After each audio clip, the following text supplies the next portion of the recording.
Lecture 7-7, problem number 3. You see a steel bar to the right is subjected to the dart as shown there.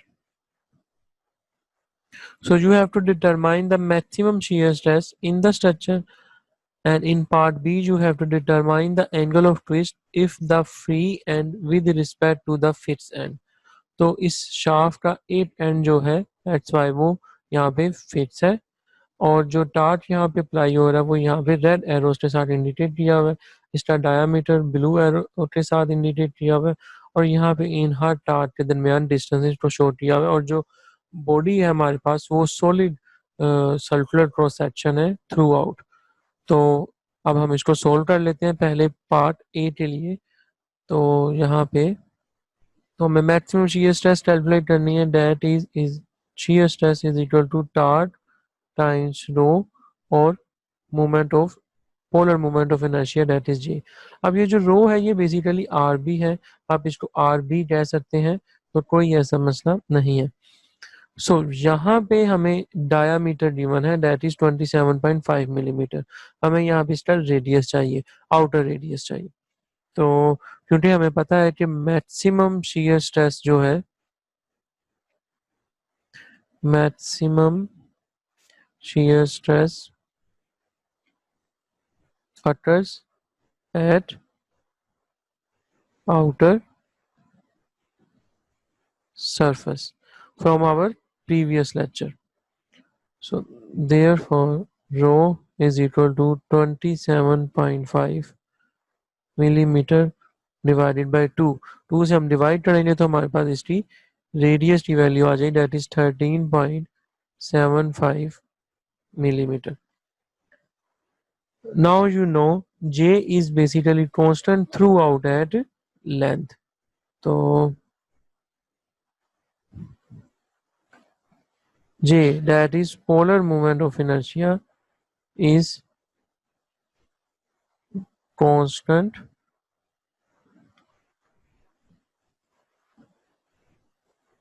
throughout length as shown in the figure on the right hand side. So maximum shear stress is occur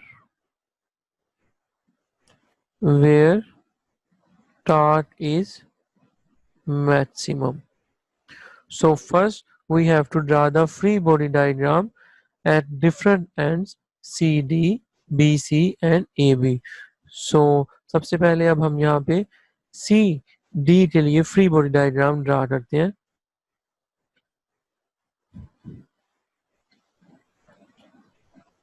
free body diagram for C D section, और ये मेरे पास इसकी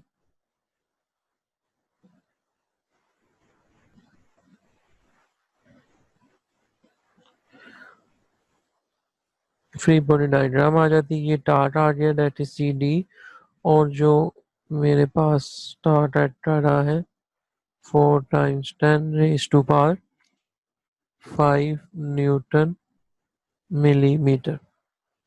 So summation of moment is equal to 0 and it around into equilibrium condition. So the value of torque CD is equal to 4 × 10⁵ newton millimetre. तो ये हमारे पास torque की value आ गई eight point सी D. अब हम यहाँ पे फ्री बॉडी डायग्राम ड्रा करते हैं for our second part that is B सी।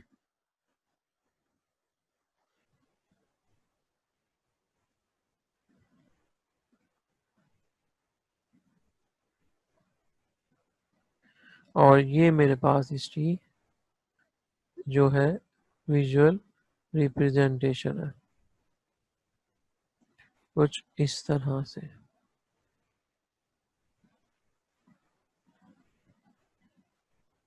ये मेरे पास BC है और ये मेरी टार्क की वैल्यूज है 2.5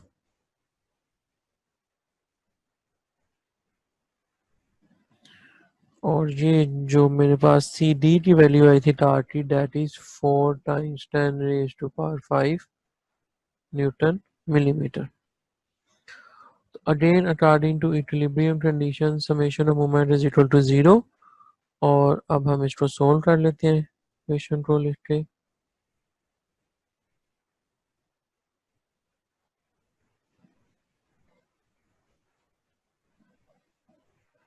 अब मेरे पास टी बी सी की जो वैल्यू है वो आ जाएगी, दैट इज 1.5 10⁵ न्यूटन मिलीमीटर। तो ये मेरे पास स्टार्ट आ गया एट पॉइंट बी सी। यहाँ पे न्यूटन मिलीमीटर हर टर्म्स के साथ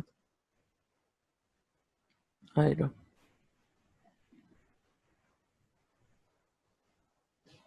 अब मुझे फ्री बॉडी डायग्राम ड्रा करनी है फॉर सेक्शन ए बी, तो उसको ड्रा कर लेते हैं यहाँ पे।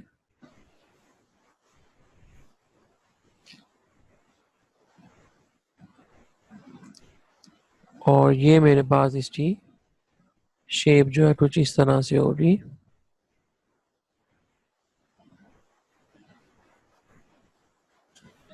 ये मेरे पास स्टार्ट ए बी आ गया जिसको हमने कैलकुलेट करना है, और ये जो अदर स्टार्ट आपके बॉडी के ऊपर ऐड कर रहे हैं उनकी शेप्स आ रही।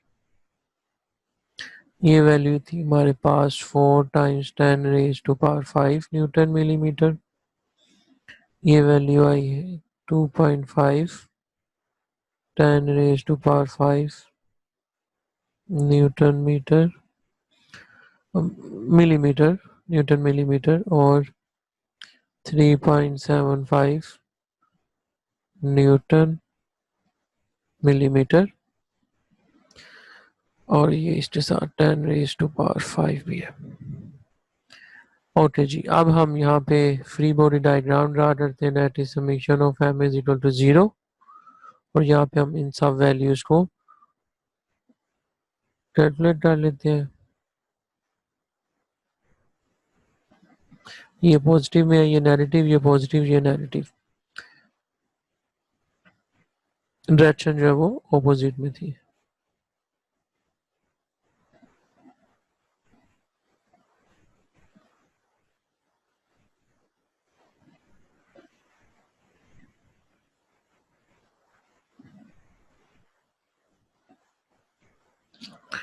तो यहाँ से मेरे पास टी ए बी की जो वैल्यू है वो आ जाएगी, that is 5.25 10⁵ newton millimetre.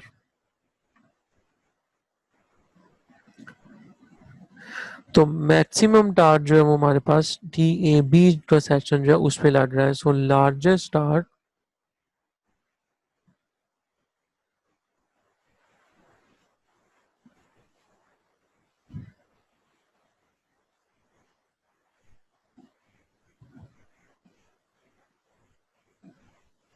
where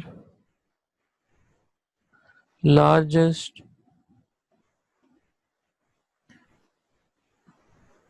shear stress is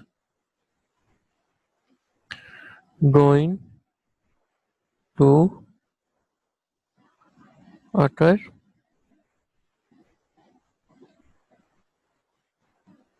is in section A B. तो अब हम यहाँ पे shear कैलकुलेट कर लेते हैं, that is tau is equal to T rho J. Values को इसके अंदर सब्स्टिट्यूट करेंगे, तो जो टार की वैल्यू है वो हमने निकाल ली है, दैट इज 5.25 10⁵ न्यूटन मिलीमीटर। और जो रो की वैल्यू है वो भी हमने कैलकुलेट कर ली थी above, that is 13.75 millimetre. Polar moment of inertia जो है वो भी हमने अब कैलकुलेट करना है यहाँ पे जे की वैल्यू को, तो वो भी हम कैलकुलेट कर लेते हैं यहाँ पे। तो यहाँ पे क्योंकि सॉलिड सर्कुलर क्रॉस सेक्शन है, तो पोलर मूवमेंट को जो फार्मूला होगा वो जो हमने ड्राइव किया था अपनी इक्वेशन में, दैट इज पाई/2 r⁴। जब आप इसके अंदर वैल्यूज को सब्स्टिट्यूट करेंगे तो आपके पास जो ये टर्म है इसकी वैल्यू आ जाएगी, इसको साइड पे कैलकुलेट कर लेते हैं, यहाँ पे दैट इज पाई/2 और जे आ गया हमारे पास जहाँ पे 56,150 mm4। तो इस वैल्यू को जब हम जे की वैल्यू को यहाँ पे सब्स्टिट्यूट करेंगे तो shear stress, maximum shear stress की जो वैल्यू आएगी हमारे पास वो हो जाएगी 129 न्यूटन पर millimetre square, that is also is equal to 129 mega pascal. तो ये मेरे पास इसका पहले वाले पार्ट का आंसर आ जाएगा।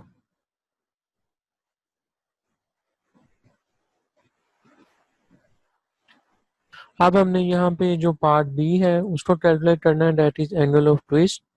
तो अब उसको हम कैलकुलेट कर लेते हैं यहाँ पे पार्ट बी।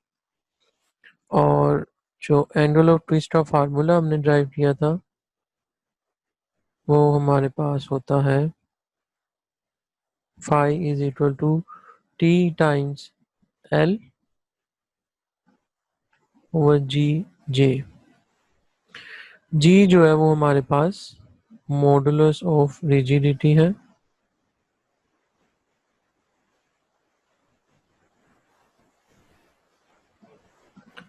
और इसकी वैल्यू फॉर स्टील जो है आप ओवर द इंटरनेट सर्च कर सकते हैं, that is equal to 80 giga pascal, और इट्स आल्सो इक्विवेलेंट टू 80,000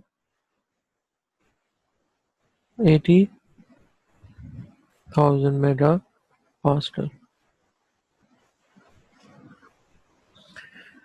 तो अब हम यहाँ पे जो एंगल फाई है वो डिफरेंट सेक्शन के लिए ए बी सी और सी डी, क्योंकि हमारे पास 3 सेक्शन के ऊपर टार्क अप्लाई हो रहा था जैसा कि आपको इस फिगर के अंदर दिखाया जा रहा है, A B C and C D. अब हम तीनों सेक्शन के ऊपर जो फाई की वैल्यू है वो कैलकुलेट कर लेंगे one by one. So phi at point A B is equal to, सिर्फ इसी फार्मूले को हम यूज करेंगे। तो जो टार्क था हमारे पास 5.25 जो हमने भी ऊपर ड्राइव किया है,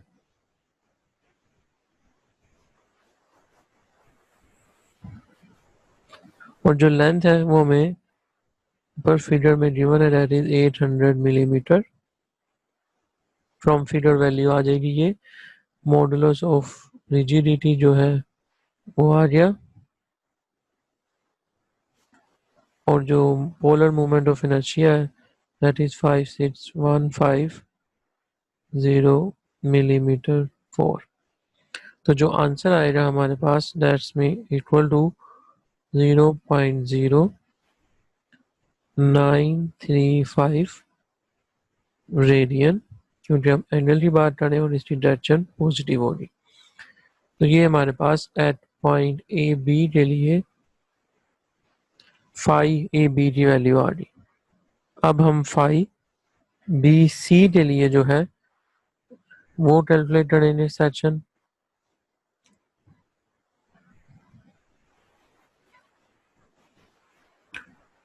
यहाँ पे आ जाएगा phi B C is equal to 1.5 10⁵ newton millimetre, और जो लेंथ है वो 500 मिलीमीटर है from the figure. Modulus of rigidity is again same,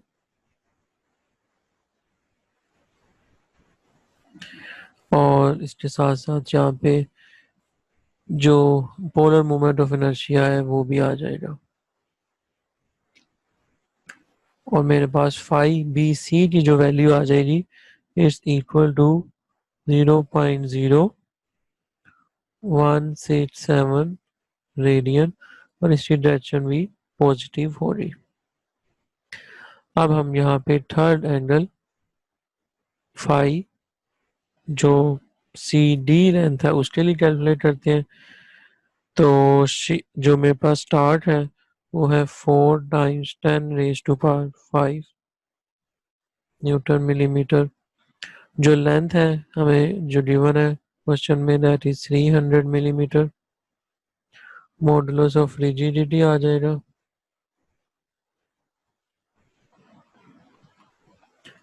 और उसके साथ हम पोलर मूवमेंट ऑफ इनर्शिया जो है वो भी लिख लेंगे। तो आंसर आ जाएगा हमारे पास 0.0267